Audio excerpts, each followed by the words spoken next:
you know, if Kathy's going to be busy, because she's going to be just having all wonderful people coming up, there's me and Marcy, and so we're more than happy to sit with you and help you move something to a positive place, help you bring something new in, help release something that doesn't serve you. And we are blessed to do this with you. So, all right. Is it time for announcements? Yes. Okay, I'd like to bring Marcy up for announcements, please. Okay. All right. I'm live streaming on my phone, and I'm clicking here, so we'll see if I can do these both at once. We're having some technical issues. All right. So here's our schedule for July. July's theme is freedom. So we continue on with our wonderful speaker today, the wonderful Ministerial Intern, Mitch Austin. Always in for a treat. And we've got some more speakers. It's a 5-month Sunday, so we've got Reverend Sherry next week, and then we have Lucian Baker coming. He's a huge favorite, so he'll be here in the space. Don't miss that. Okay, so these are just some of the things that are going on in July. So we have a teen play date. Please let people know with teens, or if you know some teens who might like to get in on this. This was Addie's idea to do finger painting in clay. I think it's going to be really fun for them. A great chance to get together. Summer can be boring after a while, you know. They kind of lose that connection. So if you know some kids who might enjoy it, please invite them. And we have our karaoke night, so that's our Friday social. That'll be the 28th here on the screen. You'll be able to see yourself, I think, on the big screen here, so that'll be fun. And then we have the play shop. This is closed for sign-ups, but just remember next Sunday, if you did sign up and pay for this already, we'll be doing the drum-making play shop with Don Schultz. That's going to be amazing. That will be after service. And then the following Sunday, the final Sunday in July, we have a Academy Q&A, so a chance to get your questions answered about what the classes are, who can take what's appropriate if you're just starting, or maybe you've taken classes somewhere else and you want to know where to dive in here. There is no greater way to transform your life than being in classes at the Amani Center. I am telling you, you will make these deep friendships with people because you're going to have these deep conversations. You're going to have realizations about yourself, your patterns, the things that you're doing that are not serving you, some of the things that you're doing that are serving you. You're just going to level up in your spirituality, and then of course in your humanness, just the way you show up on the planet and what could be better. So if you're thinking about it, I so encourage you to come to ask questions and then jump into a class at Amani and just see what it does for you. I think you'll be amazed, and I hope you take that journey. We have amazing classes and amazing teachers. Okay, that's it for announcements. If you haven't already silenced your phones, please do so, and I'll hand it back over to Yuli to bless the service. Okay, so silencing your cell phones now, just kind of being in this moment. Let us start to go into a deeper space, a more sacred space, and as we step more into our service, into our sacredness. So knowing that we are here by divine appointment, that this service is blessed, that all that is happening here is not, is all by divine appointment. It is all beautifully orchestrated, that Spirit runs and is and lives and beats through us, and every single word you hear, music note you hear, all of that is here to serve you, the people who are here in this place, everyone who is online, and we know that we are blessed beyond measure. Everywhere in this world that people come together in the name of peace, love, hope, serenity, in the place of Spirit, wanting to bring Spirit into their hearts, we are showing and feeling those blessings as we do this together, as we come together as a global community in a blessing for a higher level service, for a beautiful, sacred space. And together we say, so it is. And now, hand it over to Kathy for our affirmation.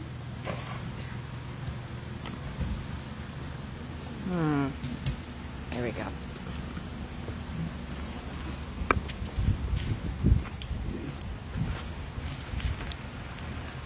I was so in the zone, I couldn't remember where I was or what I was doing. Hello? Where am I? Okay.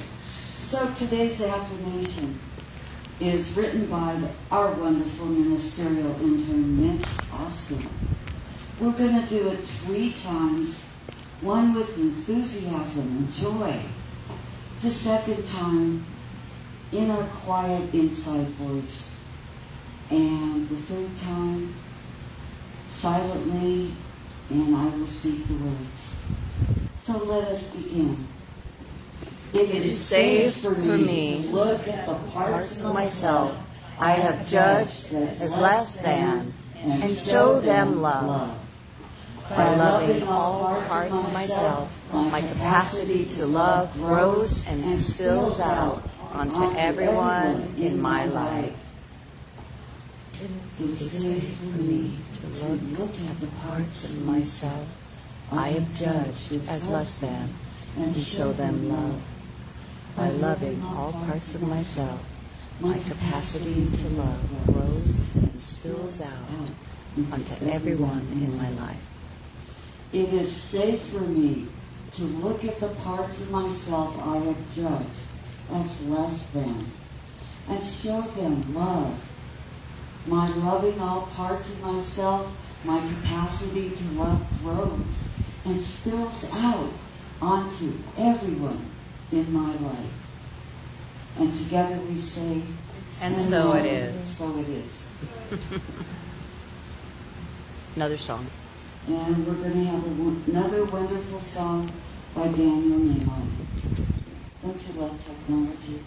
You can be in 2 places. Get ready, my soul. I'm diving in. Get ready, my soul.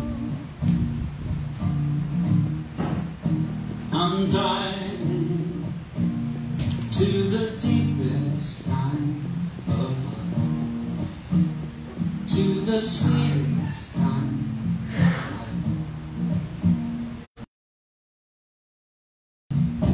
Everything I've lost or won, everything I've ever dreamed has brought me here. Present moment here to a new beginning here, and I'm singing light so clearly now. Get ready, my soul. I'm diving into. Get ready, get ready, my soul. I'm diving in the deepest time of love, to the deepest time of love, sweetest time of love, to the sweetest time of life. Get ready, my soul.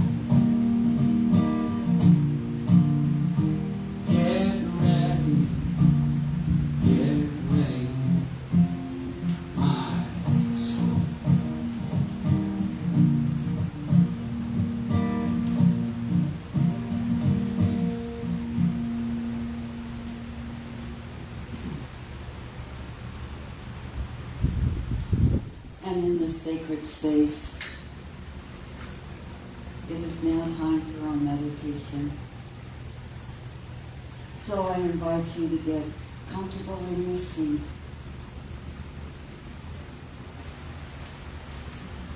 Relax.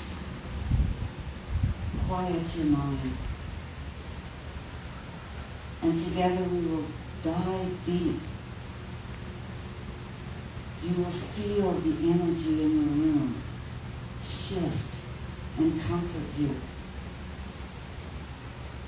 And as you're diving deep, see yourself swimming in a sea of calmness.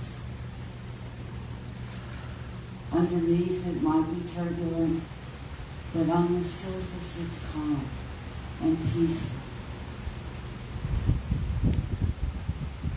And if there's anything troubling you today, take it into this calm and peaceful place knowing that with the divine's guidance and direction, you will be restored to that peace and calm.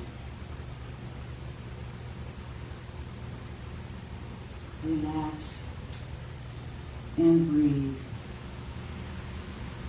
Relax and breathe. Enjoy your meditation.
Staying in this sacred space where you are most connected to that divine essence that is you.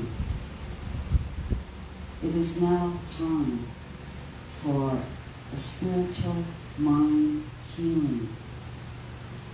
I invite you to bring to your mind someone, maybe it's yourself, a situation, a condition, something that is off balance, not quite right. Bring that to your mind now. And know absolutely that there is one spirit, many faces, but one mind. And that mind flows in, as, and through each and every one of us. Flows in, as, and through our planet, our animals. God is everything and everywhere. And that is the truth of who we are. We are the lights, spreading the love, being the conduit to spirit and love. And I invite you to take that love and put it on that person, place, or situation that needs healing. I am grateful for this. I am grateful for the divine essence of God that flows in, as, and through all of us. giving light and love and joy. And I am thankful and grateful every moment of every day. And as I release my word into the universal law, knowing it is already done, the healing, the uplifting, the harmony. It is so in spirit and in physical reality. I let go and I let God, and together we say, and so it is. Now we have another wonderful song from Daniel.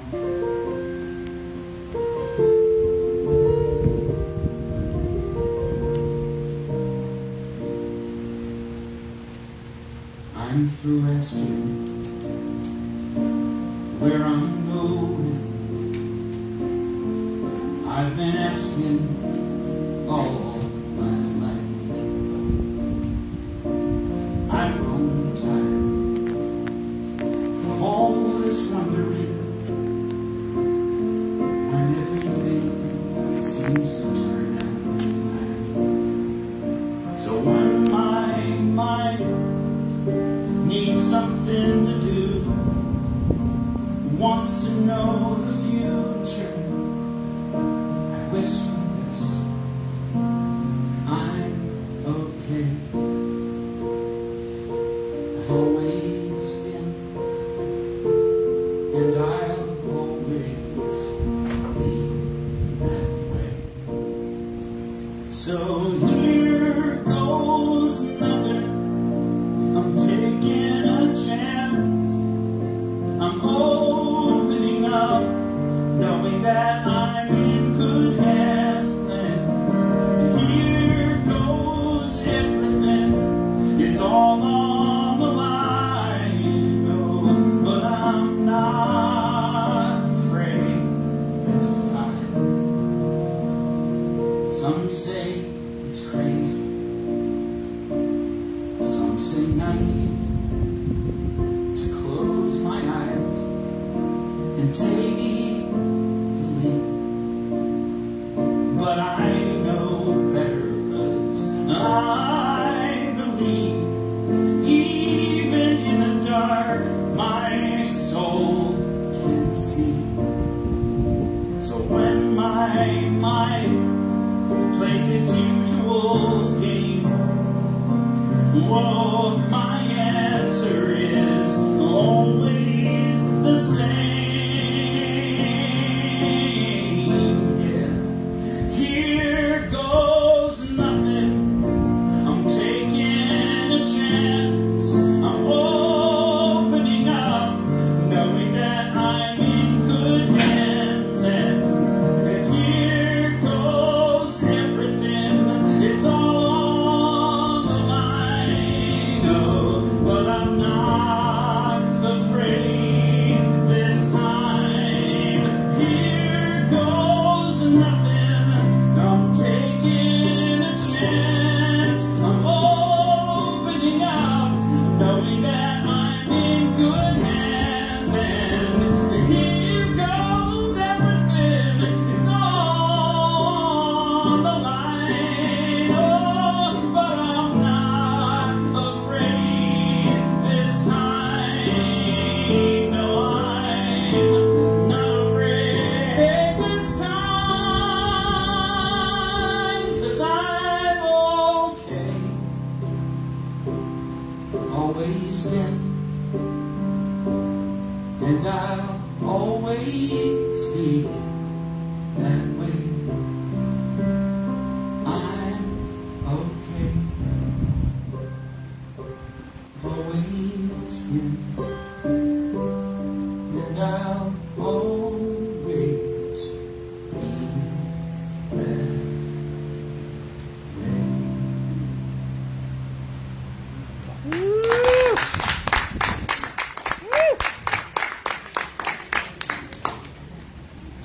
Very good. So here goes nothing.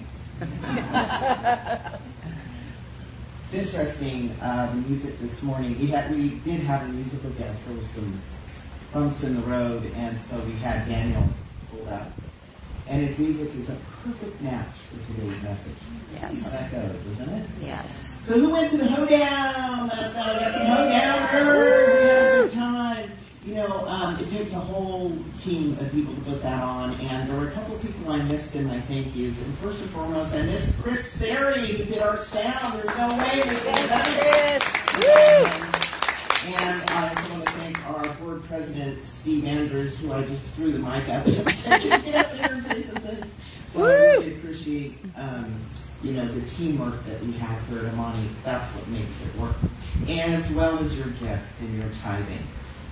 You know, we still have some goals, and if you could give like regularly, like electronically, we can start to move towards those goals, because sometimes we don't always know what our cash flow is going to look like, and we kind of need that so that we can do more team events and we can do more activities. So if you could consider that, we would be so grateful for you. So the topic to today's title talk is Don't Go There. You ever been in a conversation? Somebody starts to say something, you're like, don't go there. Yeah, we're going to go there. Because you know me, I can't not go there. And I'm going to unpack this one meme. And the meme is just a little quote or saying, but it got so much attention on my Facebook, I thought, oh, we need to talk about it. We need to go there. We need to talk about this. It got 94 likes, 17 comments, and 7 shares, which is a lot for anything that I post. And I thought, well, this is really hitting a chord with people. And I knew it hit a chord with me when I read it, so I'm going to share it with you. It says, healing is not becoming the best version of yourself. Healing is allowing the worst version of yourself to be loved. Wow. Healing is allowing the worst version of yourself to be loved. I'm seeing heads going, oh yeah. Yeah. Oh yeah. So where are we going? We're talking about self-love.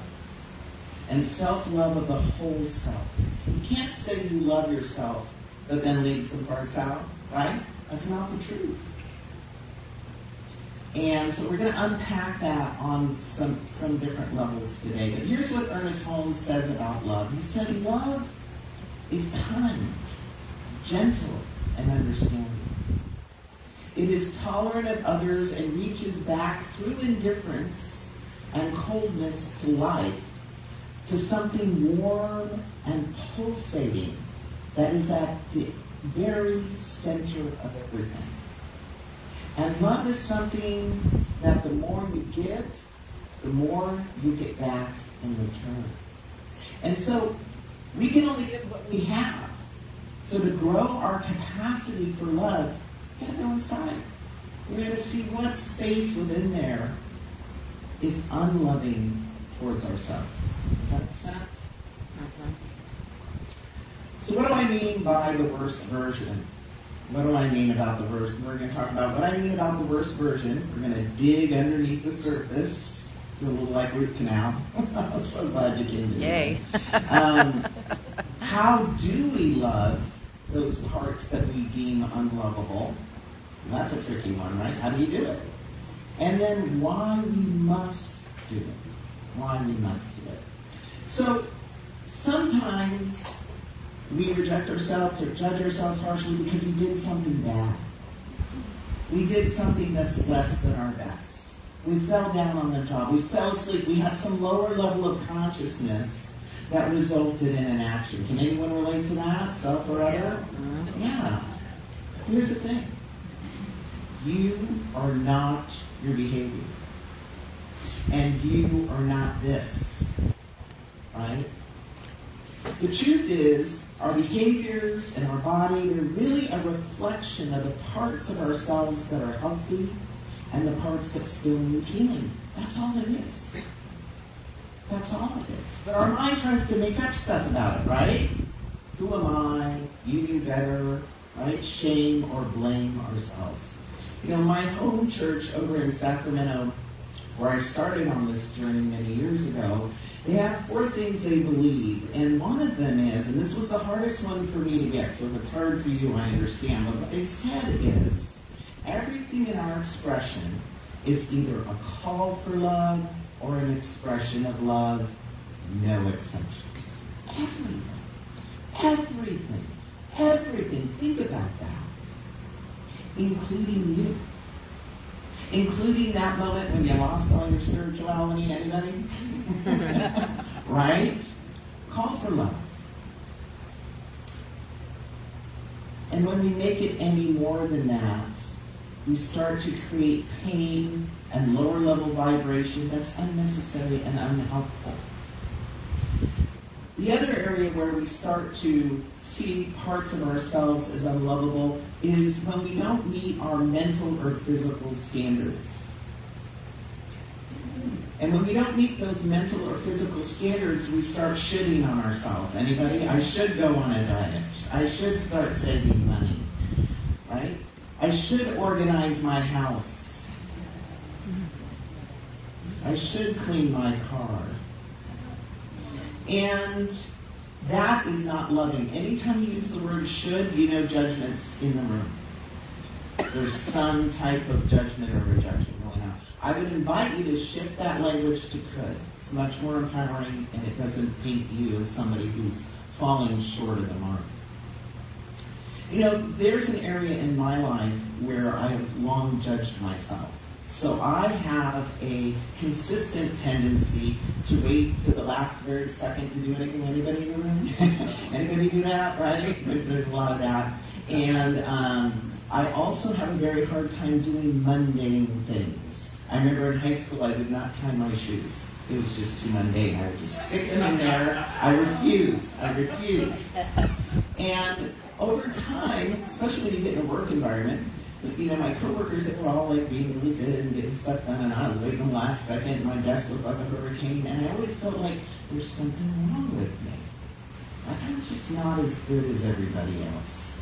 Like maybe I'm lazy. Like I started to judge myself. But you know what I found out?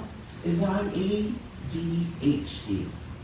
Attention Deficit Hyperactivity Disorder, which I don't think it's a disorder. Honestly, I just think it's a type of neurological expression. But I didn't know I was that. But I was beating myself up the whole time. Like I was less than. I was missing the mark. Who am I? Right? Then I found out I was that, and then I just started making jokes about it. I'd say I'm ADD, attention divided, because I was embarrassed. I don't really want to talk about it. I try to, you ever have that kid, everybody, parents in here, and they do something really embarrassing, you just try to hide them or excuse them, like, oh, so sorry about that, right? And you start doing that because we're embarrassed. But what I realized is that there was a war going on within myself with this judgment and this angst. And when I allowed myself to go on a journey of curiosity about this part of myself, I started on a healing journey. I started with acceptance. You know, this is how I am. I've met me. And I tell people straight up, and I've learned tools now to help work with this type of neurological way of being. And then I've learned about what motivates dopamine. People with ADHD have a dopamine deficit. But I've been beating myself up with that flaw. Like I'm less than. So I've learned some foods that help raise my dopamine and some habits that help me with dopamine increase. And I've also learned, if you have any ADHD people in your family, I learned this. This is what makes us do stuff if you want to know. It feels like, for me, when I have like a whole bunch of time to get something done, it's like kryptonite. I do nothing. It's almost like I'm immobile. Right?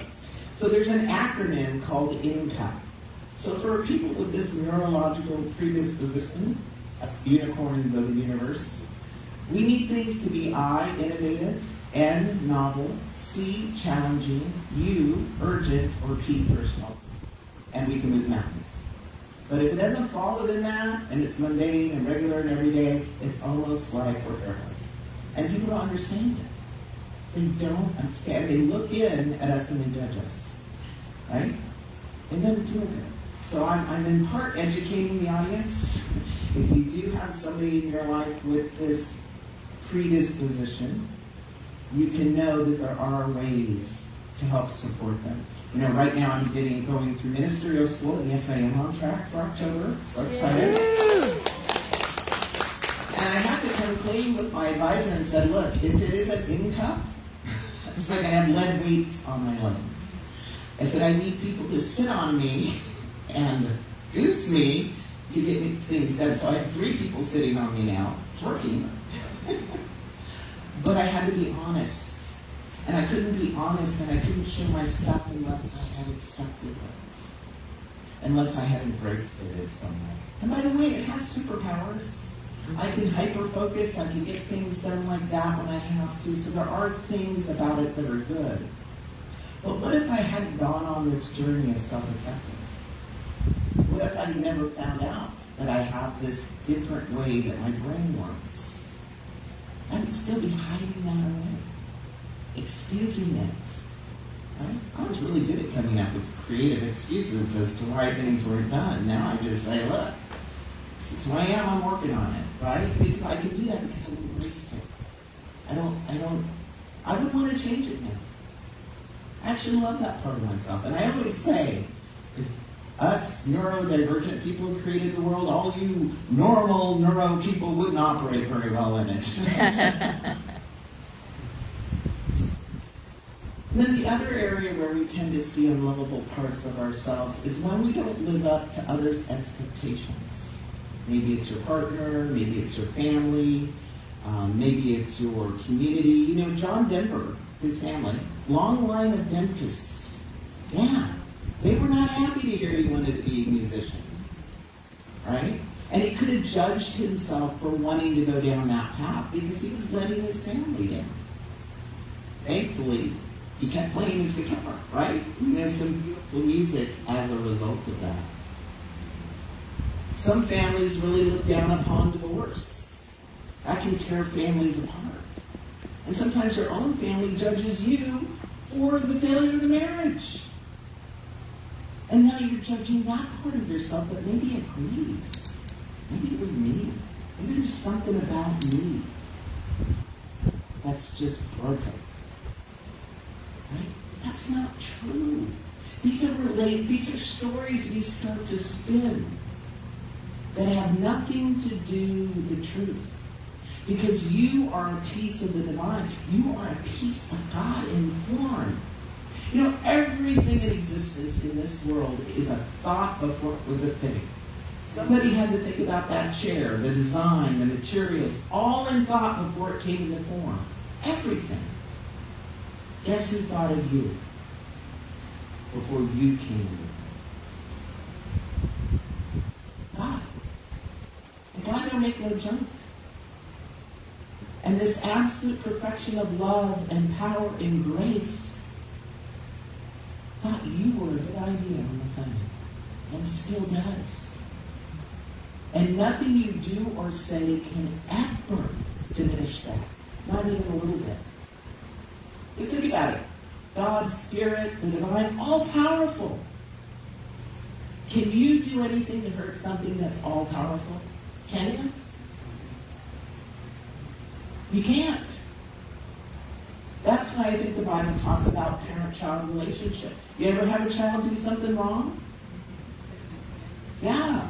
What do? Judge it, cast it out of the family, say it's bad? No. You loved it more. You took it closer. You worked harder. And Spirit does the same thing with us, but we don't do that to ourselves, do we? We'll give grace to everyone else. Not us.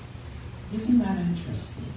Here's what Brene Brown says. She says, I now see how owning our story and loving ourselves through that process is the bravest thing that we will ever do. The bravest thing we will ever do. Because life is messy. We came into it innocent, but stuff happened. A lot of stuff we didn't even choose, right? Before the age of 8, all that programming gets in there. Mm-hmm. And then it out pictures later, what do? We beat ourselves up for trauma that happened, that expressed as bad behavior. And then society jumps in. Now, I'm not saying we're not responsible for our actions, But when we start rejecting ourselves, beating ourselves up, withholding love, that does not heal us from what happened. You can't beat yourself up enough to heal yourself. Does that make sense? You know, I actually took this question back onto Facebook because I thought so many people liked the quote. I thought I'd ask, how do you love the unlovable parts of yourself? Oh my gosh, my Facebook blew up. 97 comments. People have a lot to say about how to do this. And here's some of the things they said. Some of them said, just acknowledge what's wrong and fix it. As if we were some science project. Well, I ain't fixing this right here. And now I'm follically challenged and I'm learning to love it. See, look, that ball is beautiful. Some people said, accept and forgive and exercise compassion. Which is easy to say, but sometimes hard to do, yes? And we'll talk a little more about that. Some said just give it to God. And I'm just like, what? God, I don't know. You got it. Good job, God. All right? Some people said that. And then some people went to comparison. Well, nobody's perfect. Which is kind of true, isn't it? We're all kind of just perfectly imperfect. Yes. And we can all be in that club together and help each other with this part of life and how we show it. So how do we do this? How do we love the unlovable parts of ourselves? Well, we can love them unconditionally like you would a child. Right? We still have inner children. Mine comes out to play frequently, and if you're here last night, you probably saw it. We can, and I love this next one that I got. These are all things I got off my Facebook out of the 97 comments. This is a 20-year-old made this comment. Here's what she said. She said, nurture the unlovable. You'll get used to it. I like it's a habit. Just start nurturing. 20, push that's 20. Nice. Somebody else said, don't attach to the story you're making. See it, but deem it as neither good or bad. Right? And the Bible says, don't eat from the tree of the knowledge of good and evil. Don't keep putting things into these two buckets. If you step into the tree of life and eat from that fruit, you can just be in acceptance of the whole. And the mystery. Because you really don't have enough view to really understand what's going on from the high spirit, the view of spirit. Yes? Yes. Because here's what I believe. All-powerful being, all-powerful essence, all-powerful presence by whatever name. There is no action or inaction, no thread of action or inaction that you can spin that God cannot weave into a pattern of perfection for all at the highest view. Look, I don't know why I had an alcoholic father, but here's what I can tell you. His demonstration, his anger made me a more compassionate person, a kinder person, a more patient person, because I experienced the abuse of power. I would be a very different person if it wasn't for that experience. Now, did I enjoy it? Did I want it? No. But I could alchemize it into something good for the planet. Because whatever shortcomings we're feeling from out there is our call to heal it in the world. That's what I believe. It's either that or we can just vilify everyone. Pick one. Including ourselves. We have this power of alchemy. And that's true with the parts of ourselves that we feel are unlovable. I love this one. She says, who determines what's unlovable? Don't we do that to ourselves, the self-judge? And if we believe in God, divine energy, by whatever name you call it, then we can rest assured that God loves every part of us unconditionally. So shouldn't we love ourselves the same? Great question. Then this last one comes from John Carn. He's now the dean for Emerson Theological Institute, where I go. And I loved what John had to say. He said, there's nothing unlovable about God, and that's exactly what you are. The light of God, called by, insert your name, Mitch, during this incarnation. That's who we are. We are the light of God wearing this in this incarnation.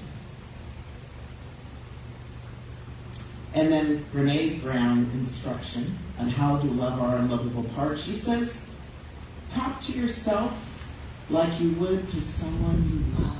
Could you imagine that? You just forgot to pay the PG&E bill and the lights won't go on. Talk to yourself like someone you love.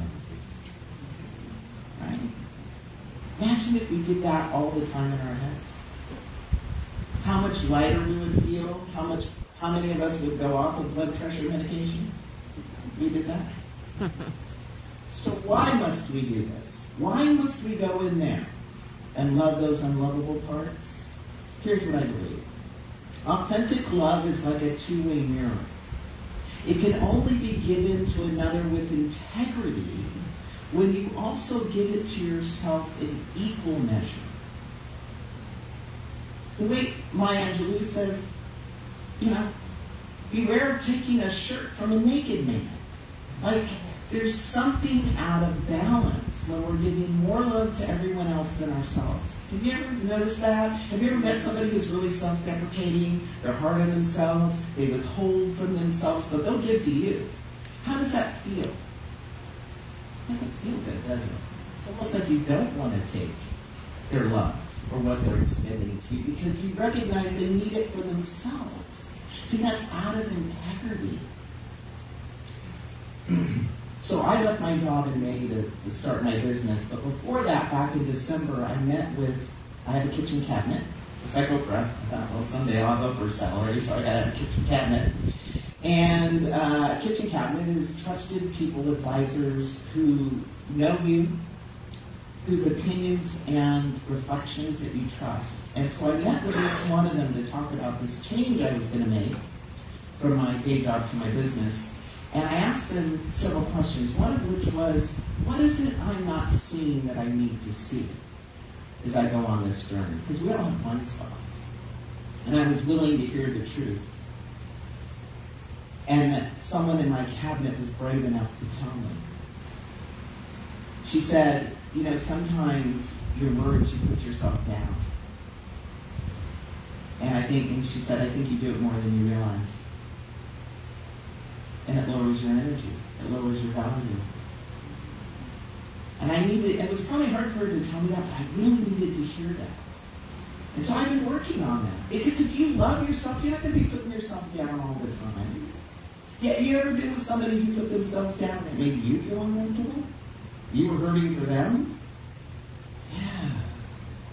We do that because we're trying to hide those parts or skirt around our own self-rejection and hope it isn't showing too much. Right? And now some wise words and advice on why we need to do this work from the well-known mystic and loved personality of Lucille Ball. Yay. She said, love yourself first and everything else falls into line. You really have to love yourself to get anything done in this world. Yes? Yes. A woman who succeeded in a very male-dominated industry knew this about herself. She had to represent herself when nobody else would. She had to believe in herself when nobody else would. She had to bet on herself when nobody else would. And that's what self-love can do for us. It can make us stronger, wiser, and kinder. And here's what Ernest Holmes has to say. He says, in the mind of man, we find the only created thing which can consciously deprive itself of accepting God's love. And when this is done, the results are disastrous. And why does he say that? I think he says that because he understands that the law of mind, that self-concept we have of ourselves, we can never outdo our self-image. We can never outdo our self-image. I think that's why people instantaneously win the lottery. So many of them, like 70%, lose it right away. They don't have a self-image of being abundant, of deserving that money, of that goodness. We have so much tolerance for good. We have an upper limit, and the determination of that upper limit has a lot to do with how we believe we're worthy, lovable, acceptable, whole, right? And as we believe that, up goes our ceiling for good, and we can have more and more come in.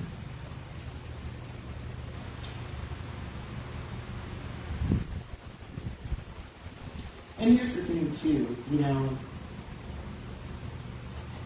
when we increase our capacity, because there's only one of us, we're all cells in a body called humanity. And if one cell is depressed, the energy of that goes in to everybody else. You ever walk in a room and somebody was depressed? Did you feel it? You ever walk in a room and somebody was excited, joyful, glowing? Did you feel that? We're always spilling over into each other. So the more self-love we have, right, the more we have to give away, the more that comes out of our cup onto the one of us and comes back. It's like being spiritually responsible. We talk about environmentally conscious and responsible. It's being spiritually environmentally conscious and responsible. We want more love in the world? Yes? Yes. Love yourself more. All starts with you. So in summary, let's remember what self-rejection looks like so we catch it. Right? If we're shooting on ourselves, if we're telling a story around something that happened, if we're letting someone judge us and we're agreeing with that judgment, let us apply compassion and empathy. Let's talk to ourselves like we would a friend. And bring that healing balm of love, that higher part of ourselves that knows that we are a piece of the divine. And let us remember that there's only one.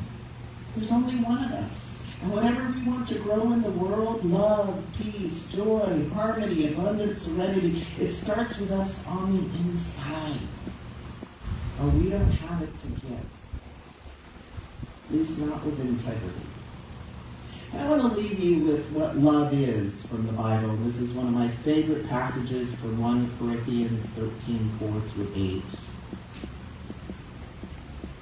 Love is patient and kind. Love does not envy or boast.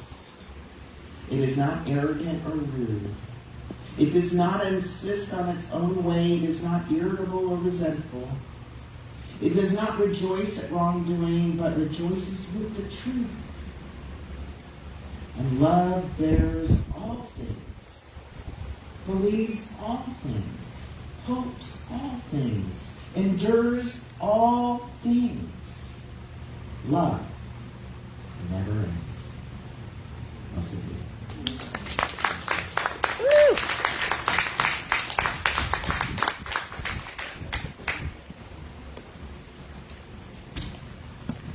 It's you. Joyful time of giving. You introduce it.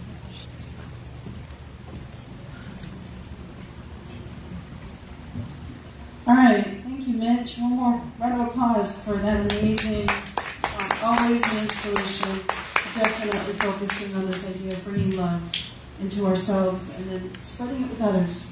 All right, so it's time for a joyous time of giving. Let's talk about ways that you can. There are definitely beautiful ways to give. You can give here, you can give online, you can mail a check, many, many ways that you can show that you are grateful for what we have here and keeping us going, knowing that what we do here is sacred and beautiful work. And then as you give of your tithes, of your money and time and talent, we know that all of this is multiplied within us, that it all gets turned around and energetically just drives this beautiful space and all that goes with it. I'd like to turn it over now to Kathy Wilson, who's going to take us through our Joyous Time of Giving prayer.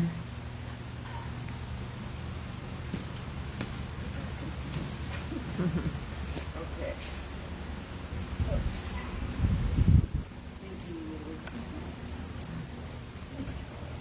Alrighty.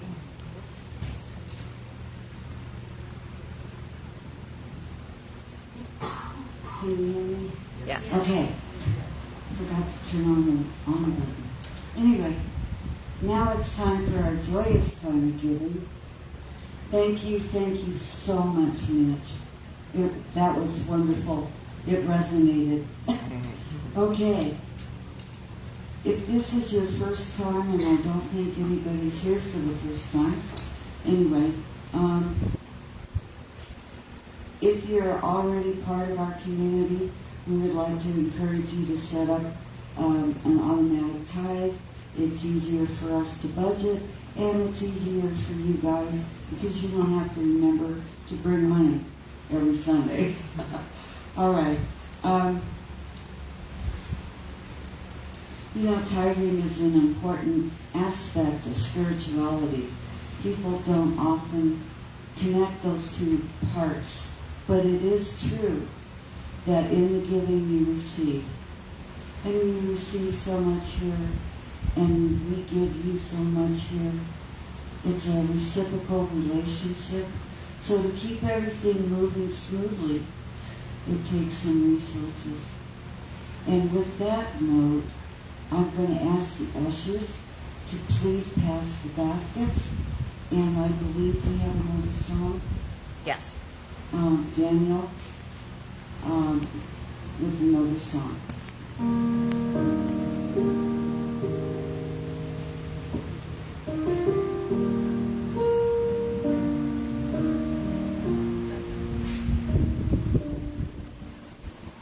When things go wrong,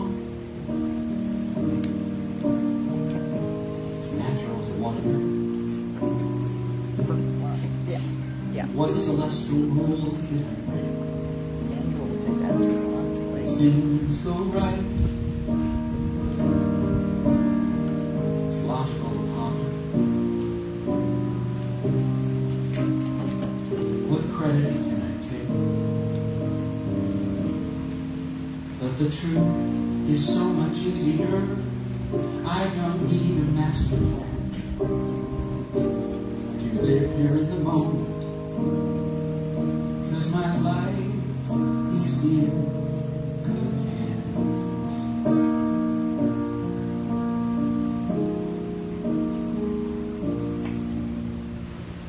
I don't need to know where the wind blows. 'Cause God knows. I don't need to know what the future holds. 'Cause God knows. I need never know how pain ends, how my heart mends. I can just let go. 'Cause God knows.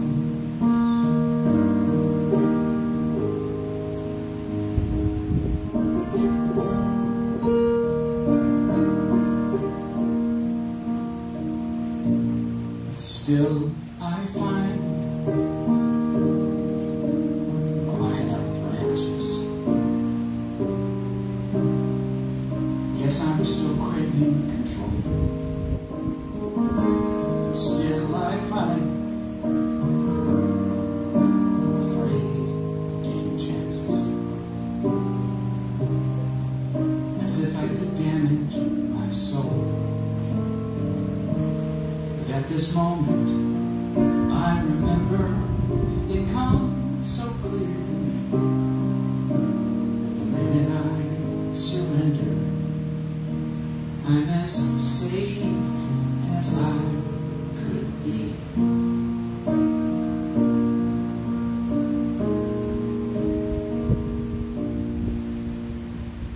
I don't need to know where the tide goes. 'Cause God knows. I don't need to know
of the Amani Center, I thank you so much for the energy of love that you've presented here today, for your tithes and offerings. Thank you, thank you. This energy, this spirit of giving goes out into our community and beyond. And so it is. And so it is. That's indeed.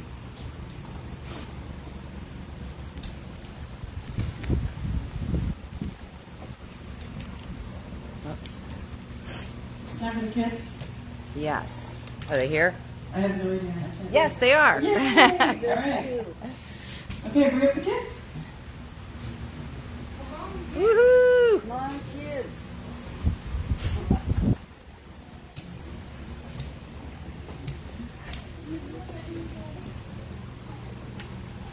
Hello, everybody. I'm Nicole Andrews, and these happen to be my kids.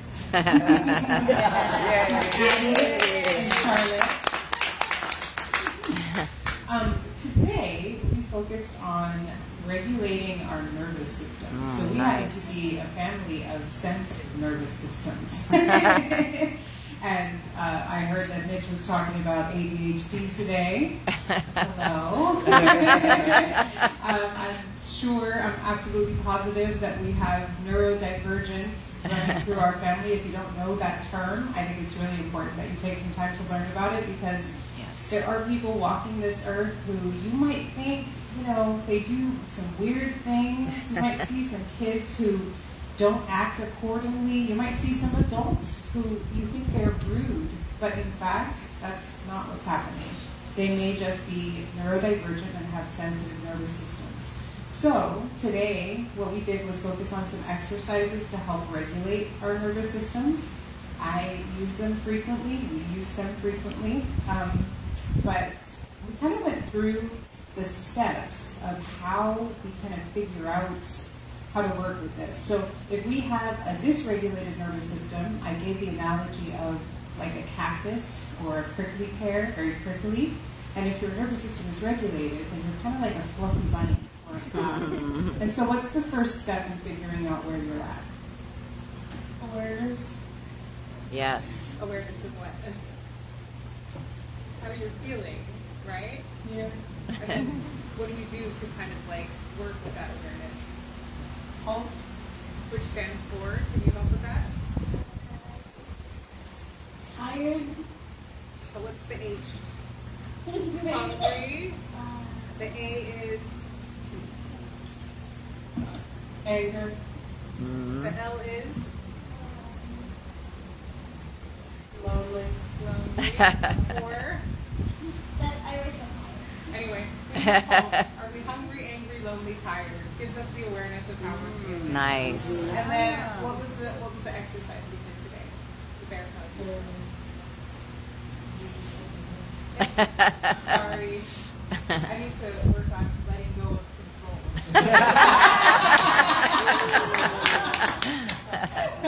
But we worked on the bear hug today, and this one, Yes. it helps us balance our nervous system and help with overwhelming. So That's what we did today. Yay.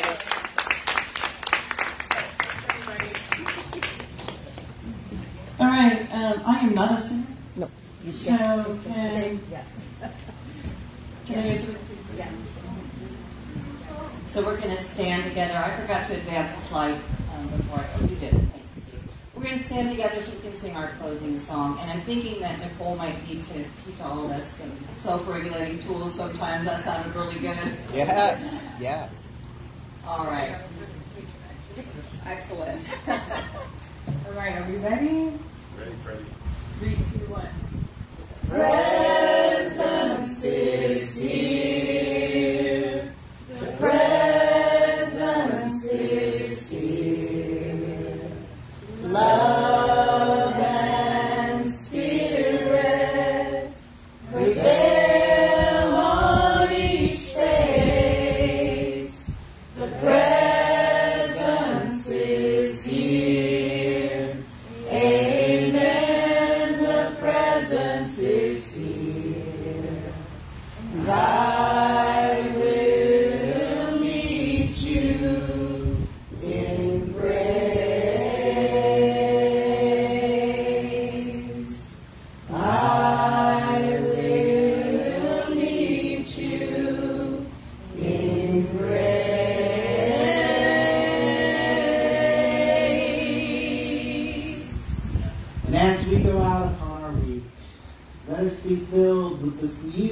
with these messages, with the power of community, and allow our cup to spill over into our families, our environments, and the people we meet. Until we meet again, I release this word, and together we say, and so it is. Blessed be.